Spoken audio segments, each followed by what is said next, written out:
Society tells us what a woman's hair is supposed to look like to be desirable. As a result, colored women have always had an unhealthy relationship with hair. They spend time and money on their hair in order to live up to society's standards. When asked how often they relax their hair, the replies were as follows. I used to relax it every second month, but since last year, September, when I started the braiding, I started relaxing less. So every 3 months, 4 months now, that's when it becomes a bit too difficult to handle. But like I feel more comfortable with doing it this way now. I don't even think about relaxing that much, seeing I'm coming into my new natural feel. Yeah. That was many years ago. I stopped relaxing about a year ago, a year and a few months. I don't know, they always told me that like my hair wasn't the type to get relaxed. I don't know what that meant, but I took it as a compliment, which is probably very problematic. I relax my hair twice a year. I relax my hair every 3rd month. In response to what age they started relaxing or straightening, they said, My mother, yes, my mother, relaxed my hair at the age of 5. I started relaxing my hair at the age of 7. It wasn't my choice. My mother took me to the hairdresser this one day, and then she left me there for the hairdresser to fix my hair and do whatever they do. They relaxed my hair. When she came back, it was like, what the hell? What did you do to my child's hair? So it was actually my own choice. I think my mom started relaxing my hair at the age of 10 or 11. Like before straighteners were like a thing. Like before I had a straightener, we like legit use like an iron, you know, like the one that you use your iron your clothes with. So I remember in grade 8, I was going to high school, and I was like, oh my god, like I have to go with straightener, because I mean, like who goes with like natural hair? Because natural hair was seen as like, well, I felt at least, it was seen as if that's only something you do, like, you know, if it's not special occasions, then you can do your natural hair. If it's not important, I felt like first day of high school was very important. So then I was like stressing, and my cousin was like, look, come let me iron your hair. She like literally took a towel and she like ironed my hair with iron for clothes, and it wasn't the first time I've done it. I've done it a few years before. That's before I knew about hair straightners.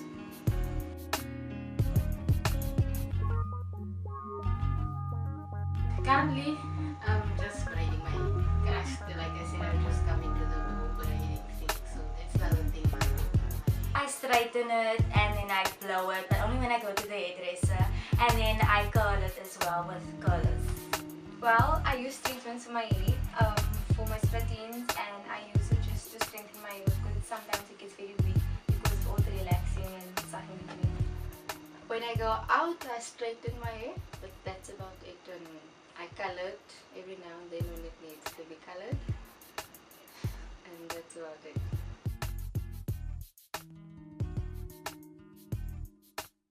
I just say it's a lot of money if I had that. Because I've been relaxing I've started going to her since I was in matric with my farewell, yeah. So ever since then, which is about 7 years now, and if I add all of that up, so yeah. Per month, I wouldn't say it's that much. Can I say per year? Maybe like 500 rand a year. I usually ask my friends to do my hair, so I don't pay them anything because it's free labor. Well, just to do my hair, like in the evening, I take like 2.5 hours. For the relaxer, so it's like probably like plus minus 80 rand a month. Wash my hair, blow, straighten, takes like 2.5 hours because I do it myself. And I don't spend a lot of money on my hair because most of the time I just braid my hair. But when it comes to like festive seasons like December or holidays, then I think I spend much more money. Like, for example, the most would be probably just 200 rand because I don't buy a lot of stuff. I usually do my hair once a week, so it's 4 hours max per week. What? That was so much money. Because think about it.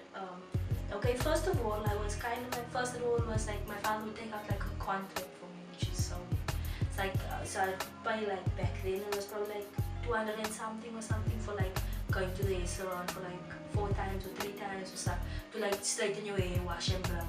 And then I learned the trick because now you see your friend can do it. Like, so then what happened is I'll probably give her like 50 rand or so, and then I would sometimes not even pay her because she's like my friend. But like I would say probably 1,000 rand a year. That is like okay reaching, but I think 1,000 rand. Yeah, no, like between 500 to 700, I'd say. A lot of time because first of all I felt like yo, I need to look on point. So even when my hair was wet, like in the morning I'd literally wake up earlier just to do my hair. So it take me like 10 to 15 minutes. When I have to straighten it or whatever, it take me like an hour, 2 hours or so. The way a woman's hair looks is part of the idea of what is desirable. In the apartheid era, the pencil test was performed on people in South Africa to determine what race they were. The closer your hair is to being like that of a white person's, the more desirable you are. No, she's actually liking the natural looks. I should keep it like that. And it was a bit of a shock because usually in the past they would actually say a state no. Like no nie meer when you state on the relax, a state of whether is it te gaan. But I think both of I'd say my main influence, my mother and my aunt, they are actually seeing that okay, this is working, it's not too bad. My mother still sometimes, yeah, she still does the thing that she says, yeah, like no nie meer mooi nie. But I didn't listen to her. She actually, wait, as a matter of fact, she actually told me last week, okay, but I can't you relax. What did you say? And then I just ignored it. But then she's actually fine with it. But in the past, they would actually, force the fact that natural is, not in so many words, but like they would actually say natural is not good. Because that's what I feel, that's what they meant by me telling me to go relax my hair or go do my hair, not getting it. I guess dads are always protective of how like their daughters look. So when I would just color my hair, I'd be like, why are you doing this? You don't need to do this. I'm like, Daddy, you don't understand. So I think they are more protective and like they don't get why we're doing this. My brother and father plays a huge role in my hair, about the same on my hair, because they always encourage me to embrace my natural hair. And when I wear like extensions or like braids, and they would always shout me not to wear the artificial hair because it's not my own. My brother and my boyfriend, they like to tease me if my hair looks nice, neat. If it's ugly, they tease me as well, so they just tease me at all times. And you find most of all who says that is the media and men in your life. That's men are the ones that are infiltrating that message within us, and then obviously we adopt that. Because And our parents and our exactly, because we women are subjected to the male gaze, so that's what we adopt. Boys have a lot of opinions, like they tell you should do your hair like this, or why don't you try this, your hair doesn't look right like that. So I think boys are also the reason why most girls are so self-conscious about their hair. Friends? Nah, I think we at the same peer, with the same level, so I think there's a bit more of an understanding. Males, as a matter of fact, they just want out of the root, from the root, and and yeah, they have the tendency, males have the tendency of mostly thinking that a girl is her hair, which is so wrong, and it's so last century. Because me personally looking at so many girls that's doing the whole natural thing, colored girls even, and then sometimes I wish, like, currently I don't think the relaxed hair is out yet, all of it, so, and I wish that my hair did the whole colored, did the whole natural thing where you can just leave it like that, and that is what I'm actually looking for. But yeah, like I say, males, they tend to think that that's what makes up a woman, that's her beauty. And unfortunately, some in society still under some households, fathers actually tell their sons that, yeah, no, you don't go for that girl because you think about the next generation. That's what they actually say. My mother, she always forces me to do stuff. So I just listen to her because she knows what's best for me after all. Oh, she'll say like, "Oh, come it," and oh, when I get a relaxer because you can see it's not Iowa.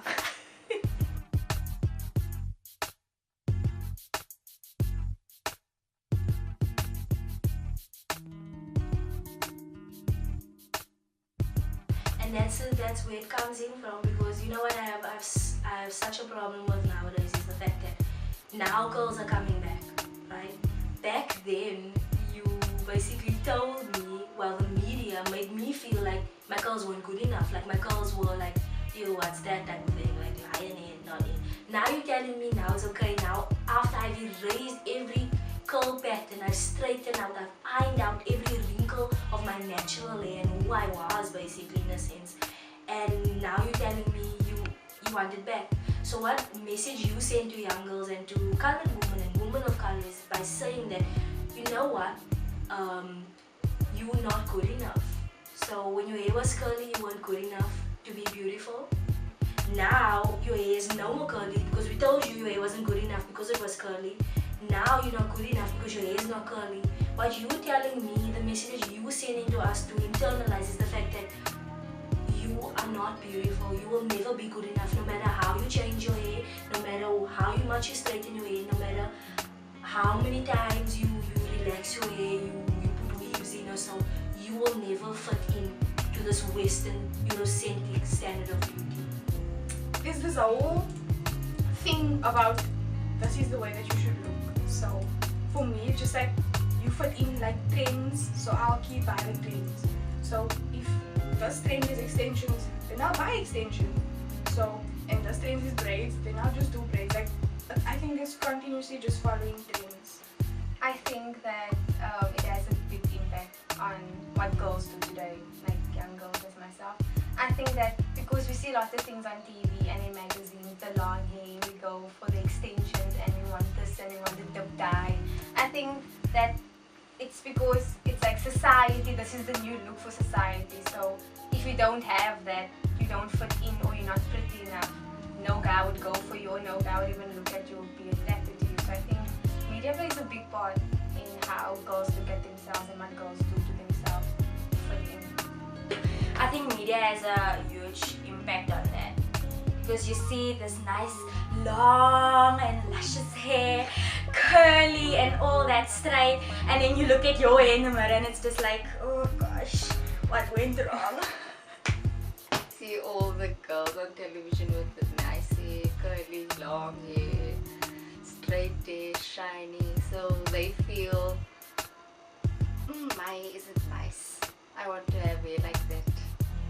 So I think that they just have a desire to have nice hair for a change.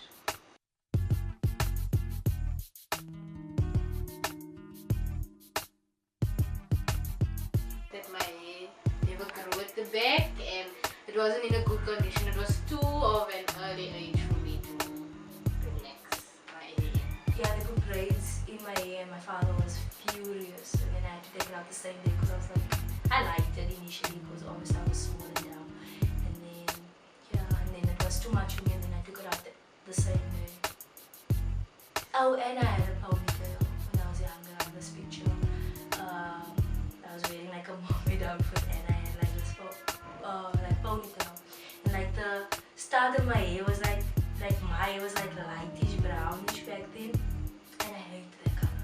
And then I had like this long ponytail of like fake hair, and it was like black, and I was just like I really wanted long hair back then because long hair was like inches is power, you know. A year ago, I relaxed my hair.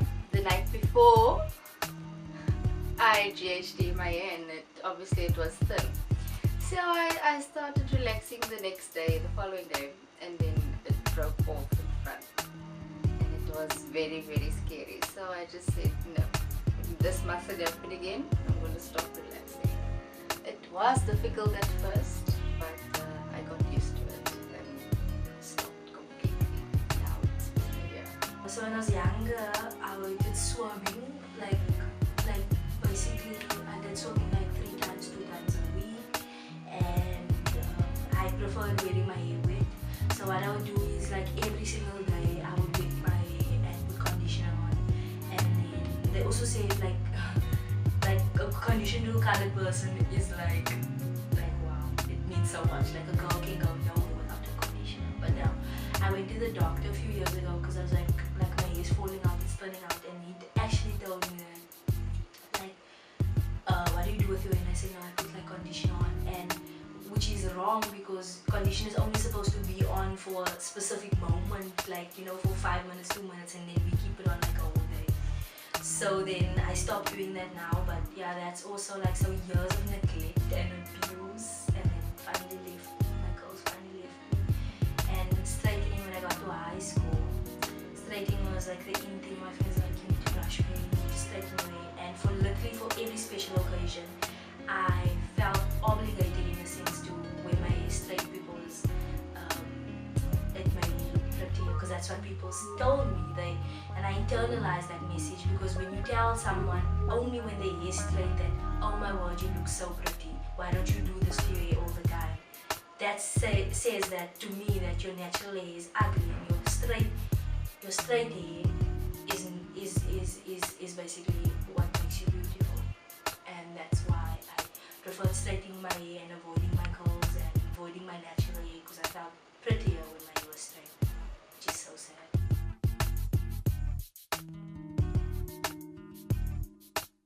So at the end of 2012, I was in a wedding for my friend, and then I had my hair relaxed and dyed as well. So the hairdresser actually promoted a special about the Brazilian relaxer, and she said I should try it. So I waited for about 2 to 4 weeks, and I tried the Brazilian relaxer because she said it would make your hair more easier to maintain, and that was attractive to me because it took such a long time for me to just straighten my hair. So I thought, okay, easier the better. I went for the Brazilian relaxer, and soon after that my scalp burnt, and you could see the scalp lifting. So it looked like I had dandruff, and I couldn't really do anything about it because the Brazilian relaxer actually reduced the volume of my hair, so you can see onto my scalp when I straighten my hair. So I had to start wearing my hair big now because I didn't want people to see onto my scalp. So I started wearing my hair big, and I actually started liking it. And eventually the relaxer grew out, and it took about say 1 to 2 years for all the relaxer to grow out. And I also discovered my natural curl, because before then I didn't know that my hair actually curls in that way. So it was a process of discovery for the relaxer to grow out, and then me seeing, oh my word, my hair actually curls in this way. Young women are discovering that they don't actually need to go through the process of straightening their hair, burning their scalp.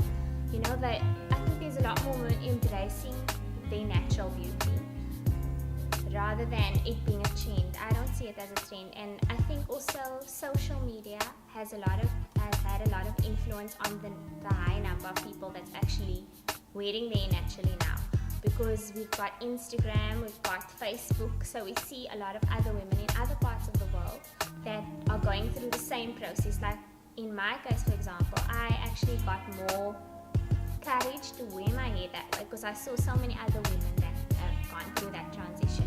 So they actually gave me courage, and I think so with a lot of the young girls out there, maybe there are a few that maybe want to try the trend, but I think for most young women, I think it's definitely authentic, and I don't think it's going to go away.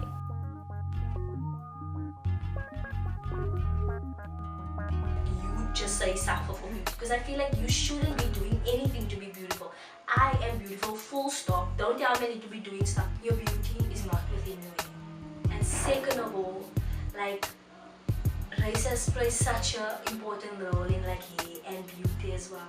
And I'll tell my younger self that like you, first of all, you don't need to validate yourself. You are beautiful. You don't need anyone to tell you that. You don't need to listen to your parents or your father saying you need to straighten your hair, or your father telling you he prefers your hair straight. It's not about them, or your boyfriend even, like now, your boyfriend telling you that your hair, he prefers your hair straight. Like, it's not about you, it's about me and what you prefer. I would say, first of all, like, treat your hair. Wait until you are like grown up enough to decide and understand that hair is kind of like also a political tool in a sense. It's strongly attached to your identity. So only when you can understand how much hair means, then I'd say decide what you want to do. If you're okay with erasing your natural hair, for whatever reasons you might do it, then do it. But first of all, be grown enough, like for you to decide, not people in the colored community, your parents, your grannies, to decide for you.